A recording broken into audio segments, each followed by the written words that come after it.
తెలుగు భాష అంటే ఇష్టం లేదు చిల్లర గానికి. మా పవన్ కళ్యాణ్ ఫ్యాన్స్ తరపున మా తెలుగు భాషను మా తెలుగు ఇండస్ట్రీని చులకన చూసే చిల్లర నా కొడుకులు ఎవరైనా సరే చెప్పుదని కొడతాం. ఆయన నాకిడ యాక్టింగ్ ప్రకారం చూసుకుంటే ప్రకాష్ గారికి మొక్కుతా ఈ సినిమాలో సూపర్ గా ఇచ్చిండు, ముద్దు పెడుతున్నా. ఓ కాకపోతే ఆడు మా తెలుగు భాషను తిట్టిండు, మా తెలుగు ప్రజలను తిట్టిండు. ఆ చిల్లర గాడు సినిమా మాత్రం యావరేజ్ బ్రదర్, యావరేజ్. ఇక పట్టెలా అంటే జొన్నలగడ్డ సిద్ధు కోసం యావరేజ్ అని చెప్తున్నా. నేను చెప్తున్నా 100%.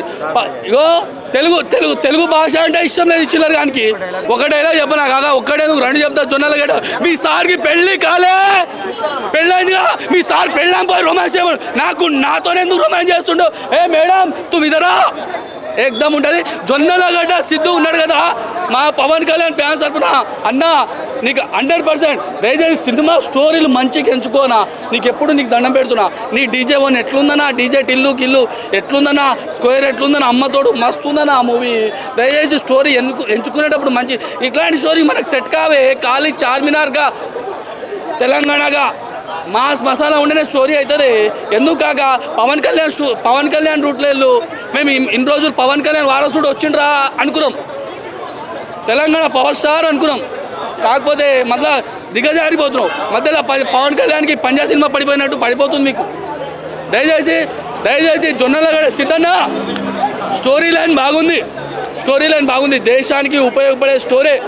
కాకపోతే జొన్నలగడ్డ సిద్ధు గారికి ఆ హీరో గారికి ఆ డైరెక్టర్ గారు ఉన్నారు కదా, తీసే విధానం బాగా తీయాలని నాకు అనిపించింది. కామెడీ మాత్రం జబర్దస్త్గా పండింది. హీరోయిన్ ఎందుకు ఉందో నాకు తెలియదు, ఆమె ఎందుకు వచ్చిందనా లిప్లాక్ ఒకటి ఉంది ఆ మధ్యలో మొత్తం ఒక ఫస్ట్ సాంగ్ లేదు, దేవులాడుకుంటూ పోతుంది. ఆ హీరోయిన్ ఎందుకు ఉందో నాకు తెలియదు. ఎందుకంటే ఈ సినిమాకు ఒక హీరో ఒక హీరోయిన్ ఉండాలంటే ఉంది అంతే. మొత్తం స్టోరీ మొత్తం ప్రకాష్ రాజ్ గారి మీద నడిచింది స్టోరీ. జై హింద్, జై పిఎస్పీకే.